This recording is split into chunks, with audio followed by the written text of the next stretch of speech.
Bismillahirrahmanirrahim. Untuk yang pembahasan ayat kemarin terakhir, pembahasan tentang bahawa Allah akan menghisab apa saja yang terdapat di hati manusia, baik itu ia tampakkan ataupun ia sembunyikan. Dalam hal ini namanya hadithun nafas, artinya sesuatu yang diinginkan oleh manusia.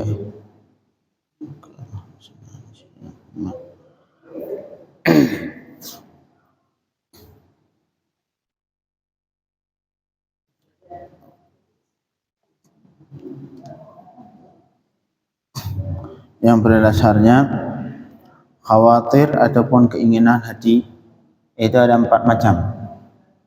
Ini disebutkan oleh Imam Al-Ghazali rahimahullah dalam kitab Ihya. Yang 4 macam itu satu doang yang akan dihisab.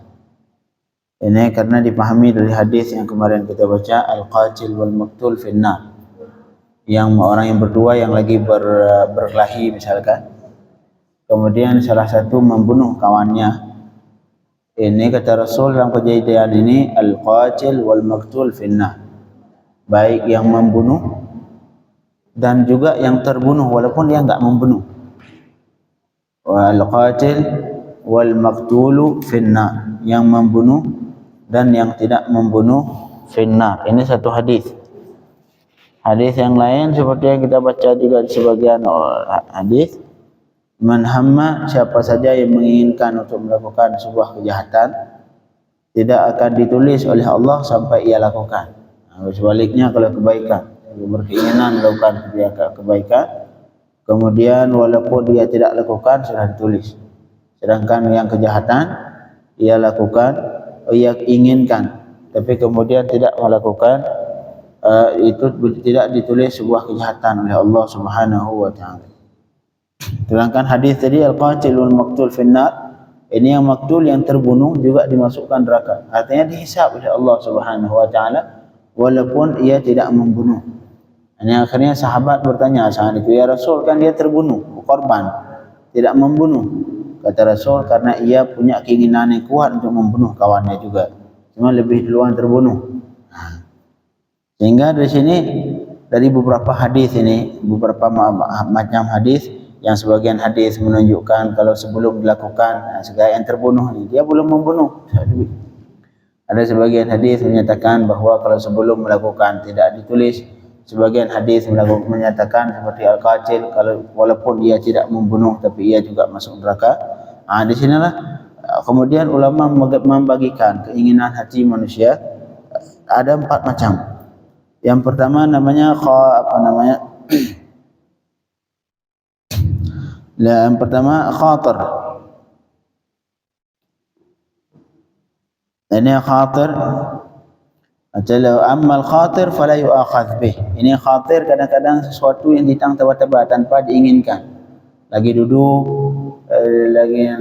sendiri, tiba-tiba timbul aja keinginan itu. Itulah syaitan. Syaitan mencampakkan khawatir ataupun keinginan yang tiba-tiba datang. Oh, saya pengen ini. Itu namanya khatir. Kalau kali pertama, datang kali pertama, detik-detik pertama, namanya khatir. Itulah tugas manusia saat itu, kata ulama, dia berusaha untuk menolak khatir. Enggak mau, saya adalah sibuk, nyari kesibukan yang lain aja. Ini namanya khatir. Jadi keinginan yang datang dengan sendirinya tanpa diinginkan. Kita enggak lagi duduk, tiba-tiba datang sendiri itu. Oh, saya pengen ini. Itu syaitan. Tugas kita saat itu berusaha menghilangkan itu dengan misalkan na'udzubillahi minasyaitonirrajim, ataupun berusaha melakukan yang lain yang kebaikan. Itu khatir. Khatir itu apakah dihisab oleh Allah? Tidak. Keinginan yang tiba-tiba datang dengan sendirinya diakali di detik-detik pertama tidak akan dihisab oleh Allah Subhanahu wa taala, karena inilah keinginan yang termasuk dalam ayat ini yang membuat sahabat terberat. Ini ayat ini menyatakan bahawa semua dalam hati, baik dinampakkan atau tidak dinampakkan, akan dihisab oleh Allah. Ini yang membuat sahabat terkeberatan. Mereka ngadu ke Rasul, ya Rasulullah, ini kami berat kalau disuruh semua yang timbul dalam hati akan dihisab oleh Allah nanti di hari kiamat, dan padahal ada sebagian keinginan yang tidak kami inginkan datang dengan sendirinya. Bukan dari kesengajaan pengen ini, tidak, lagi duduk sendiri tiba-tiba datang itu keinginan. Ini kata akhirnya keberatan para sahabat mengadu ke Rasulullah sallallahu alaihi wasallam. Baru nanti Allah turunkan ayat yang selanjutnya, la yukallifullahu nafsan illa wus'aha. Itu yang pertama. Jadi sekedar khatir. Kalau khatir itu tidak akan dihisab karena khatir sesuatu yang terjadi dengan sendirinya, bukan keinginan kita. Ini bentuknya apa? Buruk atau apa? Kalau yang buruk, kalau yang baik bagus. Ini enggak di luar pembahasan. Kalau yang baik di luar pembahasan. Ini keinginan yang buruk. Keinginan yang buruk. Malahan disebutkan dalam sebagian hadis kata Rasul, "Ufiya an ummati ma hadathat bihi nafsuha." Dimaafkan dari umatku sesuatu yang diinginkan oleh nafsunya, yang datang secara tiba-tiba. Jadi keinginan hati yang tiba-tiba itu dimaafkan karena itu sesuatu tidak mungkin kita supaya tidak terjadi keinginan seperti itu, kecuali para rasul mungkin, para rasul, para malaikat itu memang tidak ada keinginan, tidak mungkin terjadi keinginan untuk melakukan maksiat sama sekali. Tapi kalau kita lagi duduk tiba-tiba datang aja keinginan itu. Cuman tugas kita saat itu berusaha untuk menolak ataupun mencari yang kegiatan yang lain. Kemudian yang selanjutnya namanya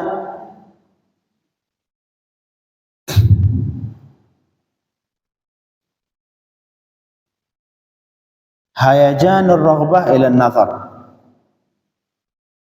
Itu pun tabiat. Yang pertama hadithun nafas yang tadi ataupun khatir. Yang kedua mail at-tab'.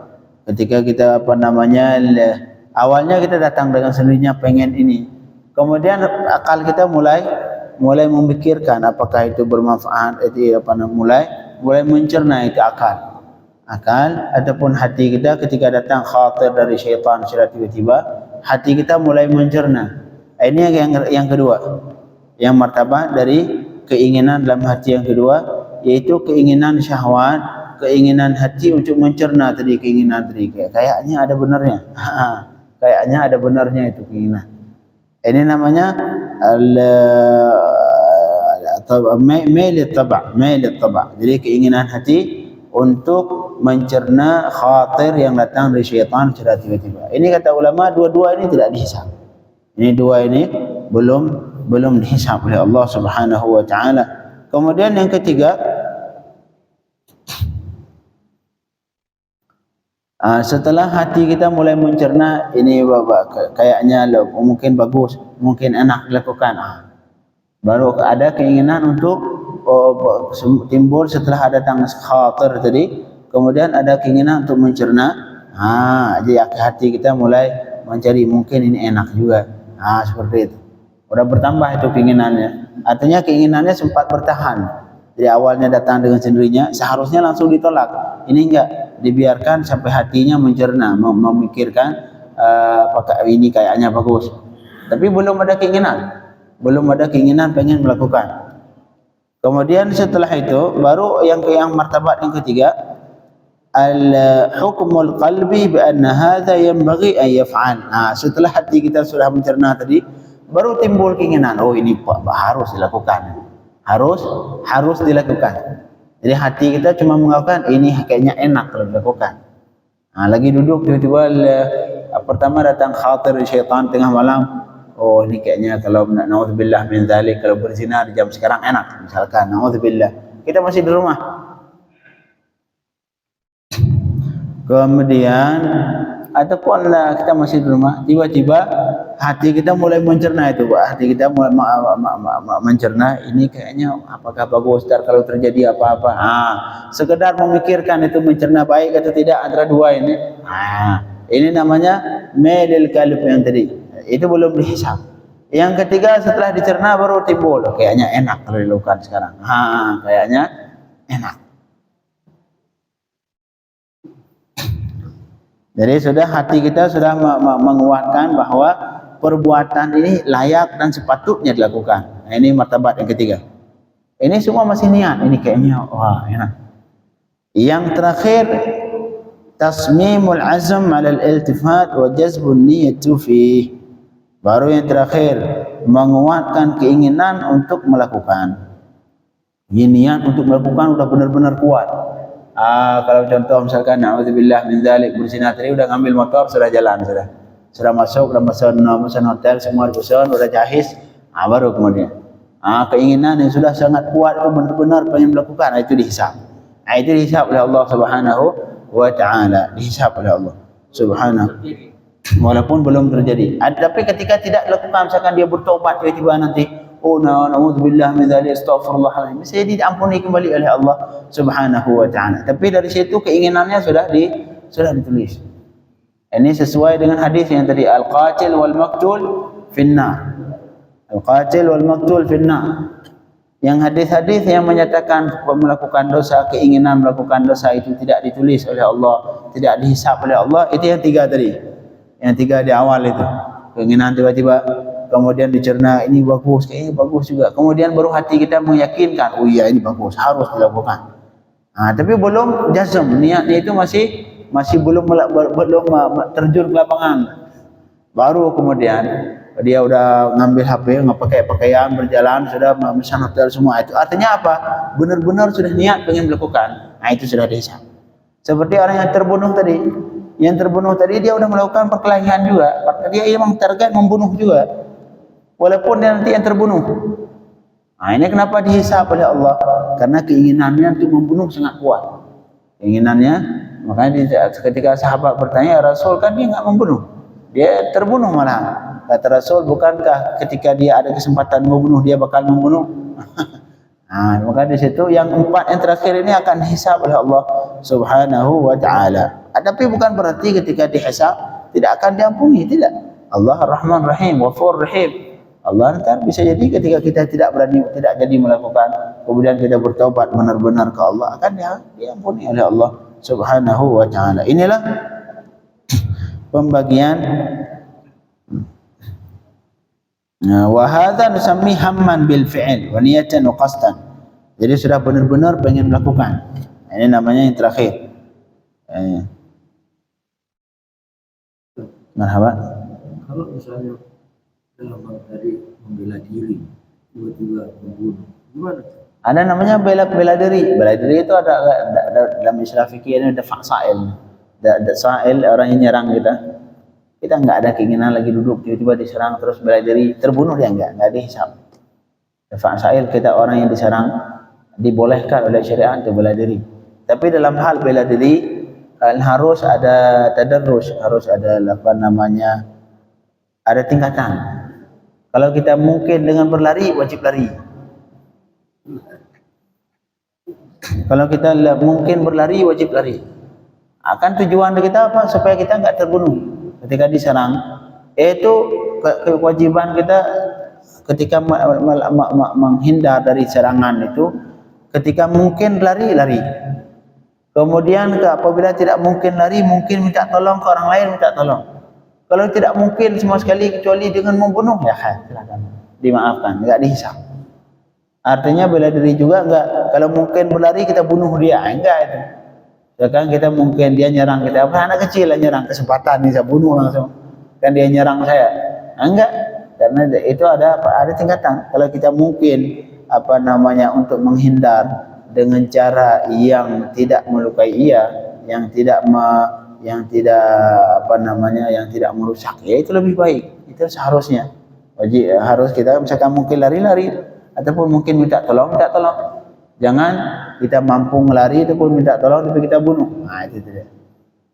Ini ketentuan dalam fa'sail.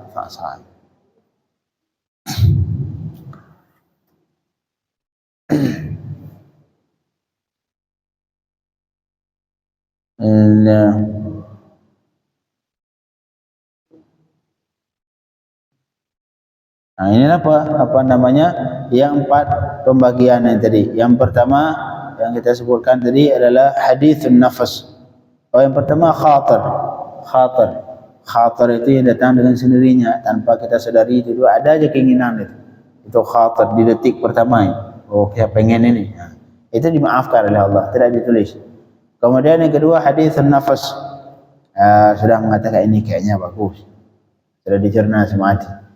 Kemudian yang terakhir baru hatinya kokoh, kuat. Memang bagus ini, bagus, bagus ini. Saya pengen kayaknya bagus kalau dilakukan. Ini kalau saya lakukan enak, bagus. Baru yang Antara yang kedua dan ketiga itu agak tipis-tipis tuh. yang kedua cuma sekedar mencerna. Kayaknya ini bagus, kayaknya bagus atau tidak. Tapi belum yakin, belum menguatkan masih. Yang pertama timbul keinginan tiba-tiba. Kemudian baru ia bandingkan. Oh, baru yang kemudian yang ketiga dia yakin ini kayaknya bagus dilakukan. Tapi dia belum benar-benar kuat, pengen masih cuma hatinya mengatakan ini kayaknya bagus, enak juga kalau dilakukan. Iya, belum acting kalau. Baru kalau acting itu walaupun dia belum melakukan sudah dihisab. Yang terakhir itu azam ataupun sudah melakukan, sudah keinginannya sudah benar-benar kuat pengen melakukan, dihisab fayuktabu khairu wa syarru. Sudah ditulis sama Allah baik berbentuk kebaikan atau berbentuk kejahatan. Ditulis sama Allah. Antara masih ada kemungkinan tidak diampuni oleh Allah Subhanahu wa taala. Jadi ada hukum Inggris, ada namanya caught by act. Tangkap waktu walaupun dia belum melakukan. Ya, itu udah kena. Mungkin seperti itu bisa jadi. Orang mencuri baru di jalan udah masuk ke rumah belum sempat mencuri, ditangkap basah. Walaupun dia belum, ini dihisab, dia enggak boleh berkilah. Oh mohon maaf saya kan belum enggak mencuri. Islam ya. Ini di Indonesia gitu juga ya. Tidak tahu. Belum kejadian baru. Kan ada tangkap tangan ya dia. Ya. Di Indonesia. OTT. Itu udah kejadian. Itu udah kejadian ya. Kalau di Inggris sana kalau sudah itu udah kena. Subhanallah. Udah nyiapin bom, apa gitu. Ya, tapi belum dibom, belum melakukan semua. Sudah kena. Itu seharusnya dihisab. Dalam Islam juga seperti itu. Dalam Islam Allah melakukan terhadap hambanya seperti itu. Kalau sudah keinginan sudah benar-benar kuat itu, dihisab sudah. Dihisab baik berbentuk kebaikan atau keburukan. Makanya yang ada salah satu kisah disebutkan, kisah Bani Israel ya. Dua kakak beradik, kakaknya itu enggak tahu kakak atau adik. Satunya saleh, satunya taleh. Taleh ini lawan saleh. Namanya jelek. Kalau kita banding salih enak dengarnya. Tapi kalau talih, enggak enak dengar. Itulah bahasa Arab.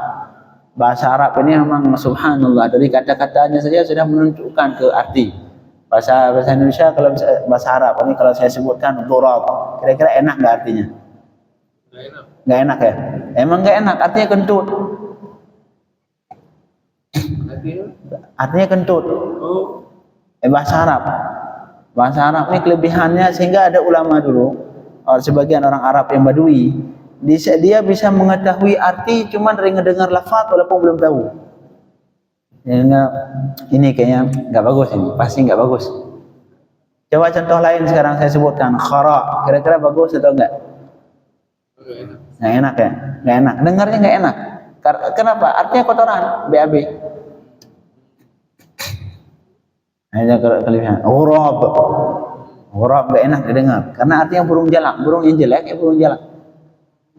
Tapi kalau yang bagus-bagus namanya juga bagus-bagus. Seperti tadi contohnya apa tadi?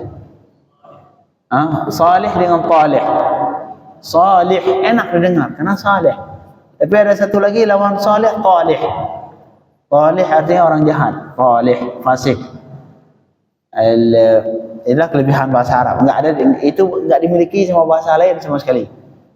Orang Arab itu yang orang-orang benar-benar yang tabiatnya masih bagus, orang Arab yang asli, yang Badui, yang dulu, mungkin sekarang nggak ada lagi sudah. Mereka bisa membedakan arti, bisa mengetahui arti cuman dari mendengar kata doang. Ini nggak bagus ini. Subhanallah. Jadi kembali ke saleh dan taleh. Kedua tadi kakak beradik, satu taleh, satu saleh. Kemudian di satu rumah dua tingkat. Yang tingkat yang kedua itu orang yang saleh. Yang tingkat bawah bagian diskotik, di atasnya masjid, di bawahnya diskotik. Masya Allah. Ini kejadian kakak beradik. Jadi kakaknya ataupun adik nggak tahu siapa itu dari mereka. Salah satunya saleh, masya Allah, ibadat. Lantai kedua, oh masya Allah. Sedangkan satu lagi di bawah bikin diskotik. Oh, semua maksiat lakukan semuanya. Akhirnya satu ketika mereka ini berubah pikiran, subhanallah. Yang atas itu adik saya di bawah, ataupun kakak ini, kawan ini, saudara saya di bawah, nyaman aja deh, hidupnya makin tenang aja. Hidupnya semakin maksiat, rezekinya dimudahkan oleh Allah. Mobil baru, motor baru, mau beli rumah baru, apa sih dia dapat? Akhirnya berubah pikiran yang di atas itu, yang lagi ibadat.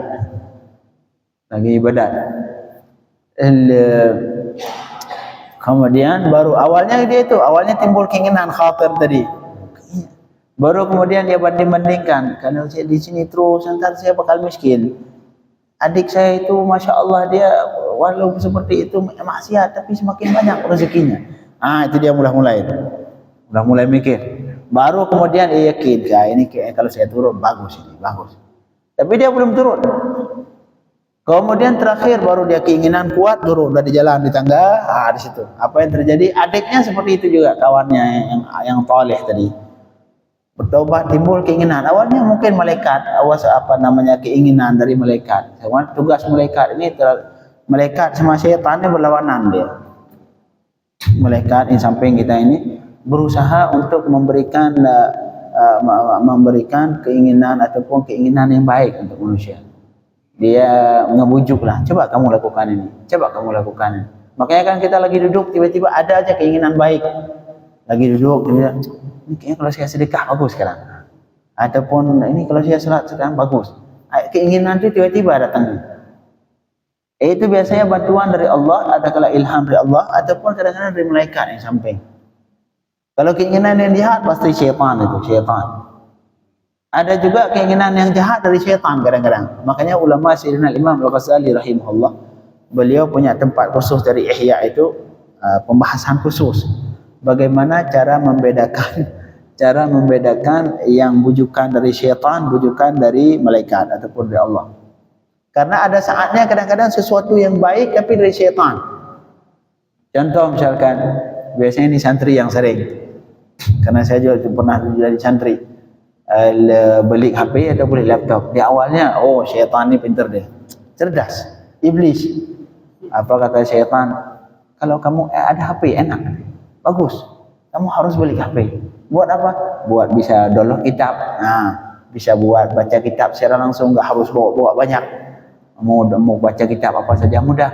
Ketika ada permasalahan tinggal cari di internet. Yang ditampakkan apa aja? Yang bagus semua, masya Allah.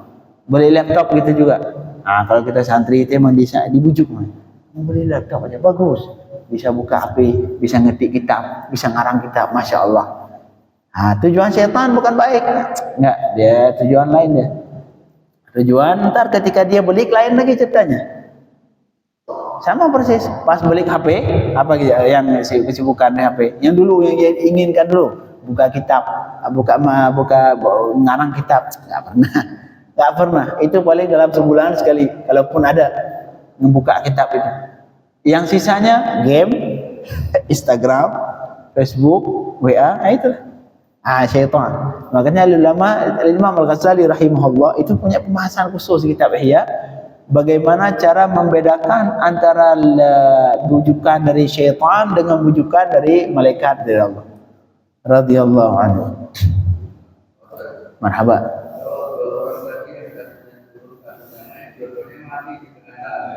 Itu yang kita mau lanjutkan cerita tadi. Bapak tahu sebenarnya nggak mau dengar yang lain, pengen lanjut cerita ya. Ceritanya seperti itu. Bapak lanjutin sudah. Bapak tahu yang akan terjadi ke depan. Jadi akhirnya yang satu ini yang baik ini juga kepikiran hal yang sama. Bukan di malaikat bisa jadi. Abang saya itu beliau padahal di atas saya.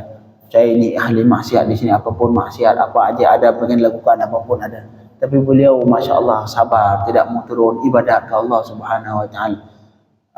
Ini saya ntar kalau meninggal bagaimana, dia itu kalau meninggal gimana, kita nggak, saya di neraka dia di surga. Akhirnya berubah pikirannya. Baru awal akhirnya dia keinginan kuat naik untuk untuk melakukan kebaikan ke tempat kakaknya di atas. Baru naik di tangga seperti Pak Wisnu, meninggal dua-dua, jatuh, dua-dua meninggal. Naik, yang turun jatuh, yang naik jatuh. Apa yang terjadi? Kemudian yang naik ini neraka Allah, yang turun surga Allah. Oh, kebalik. Yang naik surga, yang turun neraka. Ini semua terjadi kenapa? Hal yang turun tadi belum melakukan. Karena itu dari hadis nafas, sudah acting kalau kata antum tadi. Sudah.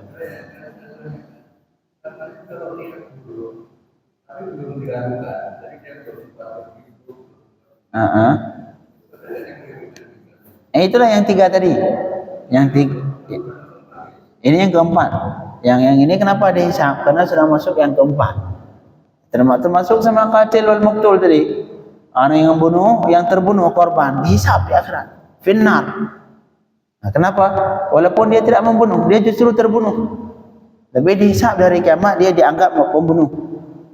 Nah, dianggap pembunuh. Ya. Sama hukumnya sama juga ketika yang muslim itu zimmi. Enggak semua kafir boleh dibunuh, tidak.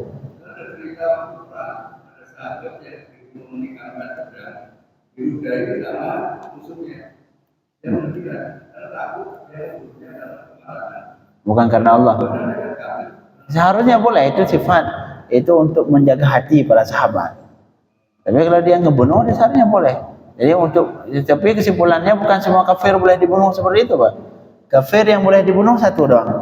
Kafir dalam Islam itu ada dibagi beberapa macam. Ada namanya kafir zimmi, seperti kafir yang sekeliling kita. Oh, nggak boleh kita bunuh, haram dibunuh. Kemudian yang kedua kafir, ada namanya kafir muahad. Kafir muahad, kafir yang tidak tinggal di negara kafir, tapi ada perjanjian, ada kedutaan masing-masing. Ada kedutaan masing-masing. Seperti misalkan kita sama Amerika lah, kalau kita anggap Amerika itu negara kafir, tapi kita punya hubungan yang kuat. Yang kemudian yang selanjutnya, yang kedua tadi kafir muahad. Yang ketiga kafir musta'man. Kafir musta'man, kafir dari negara kafir yang tidak ada hubungan dengan kita sama sekali, tapi dia masuk ke negara Islam dengan ada visa. Nah, ke Israel, datang ke Indonesia buat visa turis, nggak boleh kita bunuh. Kata Allah Subhanahu wa taala, wa in ahadun minal musyrikin istajaraka fa'ajirhu hatta yasma'a kalam Allah thumma ablighu ma'amanah. Yang terakhir baru kafir harbi. Kafir harbi yang boleh dibunuh seperti Israel sekarang. Kafir yang tidak ada hubungan dengan kita sama sekali, dan dia terus berkeinginan untuk menghancurkan Islam. Israel sekarang. Cuman saja jadi pertanyaan sekarang, Israel bikin hubungan dengan akhir-akhir ini pengen bikin hubungan sama Saudi. Yang kemarin yang sudah sama Bahrain, sama Emirat, sama itu pengkhianat, nggak dianggap. Perhubungan mereka itu nggak dianggap. Itu justru yang Islam ini pengkhianat.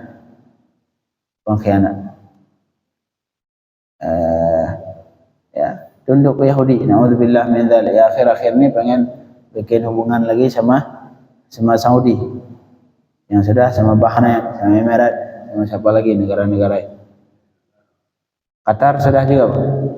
Kayaknya Qatar belum. Termasuk Turki. Maroko sudah ya? Maroko sudah. Emirat Arab sudah. Bahrain. Ya Rob. Marhaba.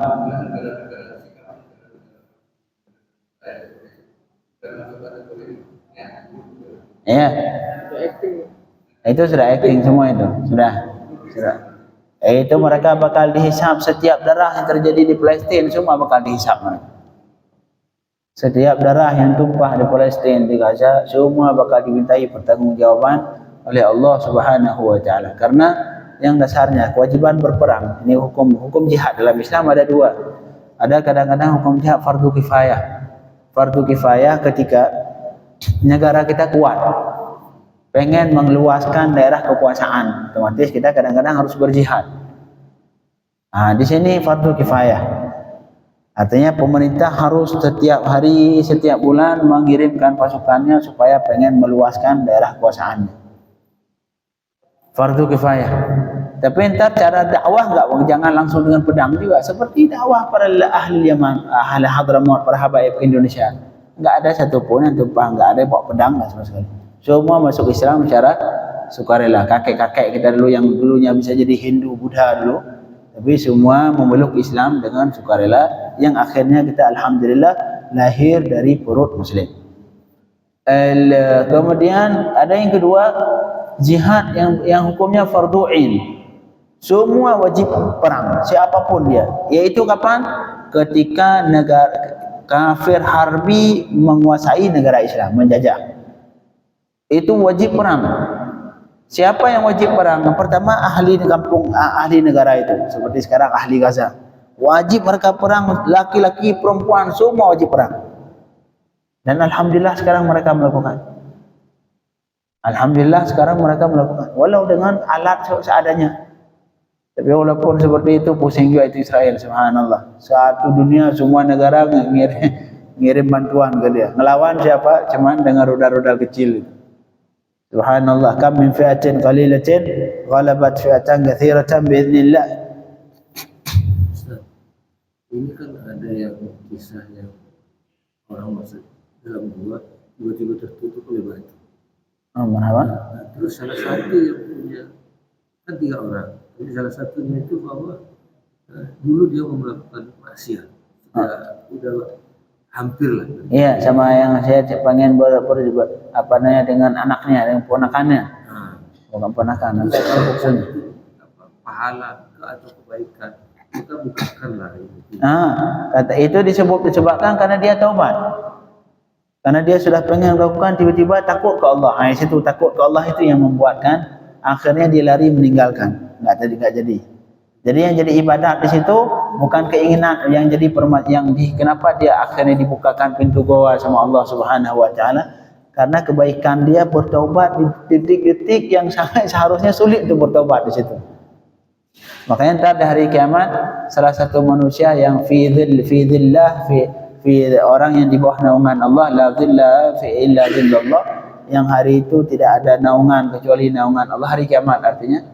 Yang salah satu orang yang dari 7 golongan yang mendapatkan naungan Allah secara khusus, yaitu man da'athu imra'atun dhatu jamalin wa hasbin afayaqulu akhaf Allah. Dari 7 golongan itu ada satu orang yang diajak sama perempuan yang memiliki kekayaan, yang memiliki pangkat kekuasaan, yang memiliki kecantikan, masya Allah. Artinya kalau dia melakukan semua itu aman dari hukum negara, pasti lewat. Yang pertama dia perempuan itu kaya, yang kedua cantik, yang ketiga punya pangkat. Siapa yang pengen menggugat dia? Kemudian lakukan siang malam sama itu perempuan, nggak ada satupun orang yang berani menggugat hukum dunia. Tapi apa yang terjadi? Akhaf Allah, kata dia, nggak mau, saya takut ke Allah. Artinya itu kesempatan melakukan besar, sangat kuat bagi dia, aman. Tapi dia kemudian meninggalkan karena takut ke Allah Subhanahu wa taala. Itulah yang membuat dia akhirnya dibukakan pintu sama Allah, karena takut ke Allah. Takut ke Allah di detik-detik di mana dia kalau dia lakukan aman, enggak bakal itu jadi apa? Jadi apa? Lanjut ke soal yang tetangga tadi. Itu kan baru satu karena hidup ini kan panjang. Ada kelakuan. Soalnya kan kalau kita bicara kekafiran ya, ini kan bicara dosa. Kan sebelumnya orang itu melakukan hal-hal yang baik. Satu sisi terakhir hidupnya ini melakukan dosa, bukan berarti dia kafir. Enggak. Ya, berarti tetap dihitung kan. Yang kebaikan sebelumnya? Ya dihitung. Selama itu kebaikan. Apa? Belum tentu dia masuk neraka. Dan itu kembali ke Allah Subhanahu wa taala. In yasha yu'adzibkum aw in yasha yarhamkum. Kalau Allah berkeinginan, maka di sini disebutkan al-umur bi khawatimiha. Urusan manusia tergantung penghujung. Kalau penghujungnya baik, disebutkan dalam banyak hadis, Ada banyak sebagian manusia yang melakukan ibadat sampai antara surga tinggal sejengkal, apa ujung-ujungnya masuk neraka. Seperti juga sebaliknya, ada sebagian manusia yang saking banyak melakukan dosa yang ukurannya antara dia sama neraka ukuran sejengkal, tapi kemudian masuk surga. Al-umur bi khawatim. Jadi yang patokannya adalah yang terakhir.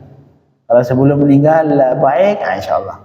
Kalau sebelum meninggal, apalagi meninggal yang kayak sebagian kakek-kakek ini berita karena minum obat kuat, tiba-tiba meninggal, astagfirullah, itu nggak tahu tempatnya di mana. Inilah keempat pembagian tadi yang apa namanya, yang keinginan hati. Yang pertama khatir, yang kedua hadithun nafs, yang ketiga ilham, yang keempat azam. Yang dihisab sama Allah yang azam yang terakhir. Yang tiga pertama tidak. Insyaallah yang hari ini kita nggak baca, insyaallah besok kita akan baca yang baru. Amanar Rasul. Bukan. Ini ayat masih apa namanya? Lillahi ma fi samawati wa ma fil ard wa in tubdu ma fi anfusikum aw tukhfuhu yuhasibukum bihi Allah. Yaghfiru liman yasha. Allahumma faqihna fid din.